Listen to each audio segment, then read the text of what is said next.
Hi, praise the lord. దేవునికి స్తోత్రం. హల్లెలూయా. ఆదికాండం 2వ అధ్యాయం 11వ వచనం. అదేదనగా, మొదటి దాని పేరు పీషోను, అది హవీలా దేశమంతటి చుట్టూ పారుచున్నది, అక్కడ బంగారం ఉన్నది. ఇవి దేవాది దేవుడైన దేవుడు నోటితో పలికి చేవ్రాత చేత వ్రాసి ప్రేమైన దేవుని బిడ్డని చిన్ని హృదయానికి దయచేశాడు. ఆమేన్. ఇందును బట్టి ఘనత మహిమ ప్రభావములు దేవాది దేవునికి కలుగును గాక.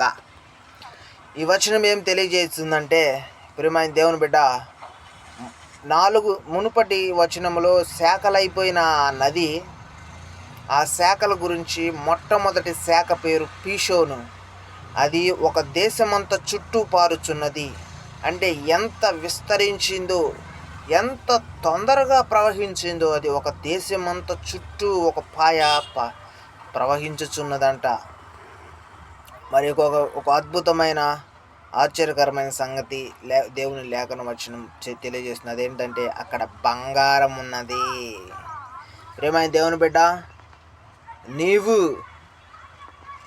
ఎక్కడ నీ బంగారం ఉన్నదో నీవు చెప్పవు కానీ, ఎవరికి తెలియకుండా దాచిపెట్టుకుంటావు కానీ, అది నీ కంటికి ఇంపైనది గనుక ఎవరు దోచుకెళ్ళిపోతారో, ఎంత దోచుకెళ్ళిపోతారో, నువ్వు కాపాడుకోలేవేమో అని నీ యొక్క ఆశ ఉంటుంది. కానీ దేవాదిదైన దేవుడు ఉన్న నిజాన్ని చెప్పేస్తున్నాడు. ప్రజలందరికీ కాదు, ఎంతమంది అయితే లోకమంతటికి మొట్టమొదటిగా దేవుని లేఖనం తెలియజేస్తుంది ఏంటంటే, అక్కడ బంగారం ఉన్నది.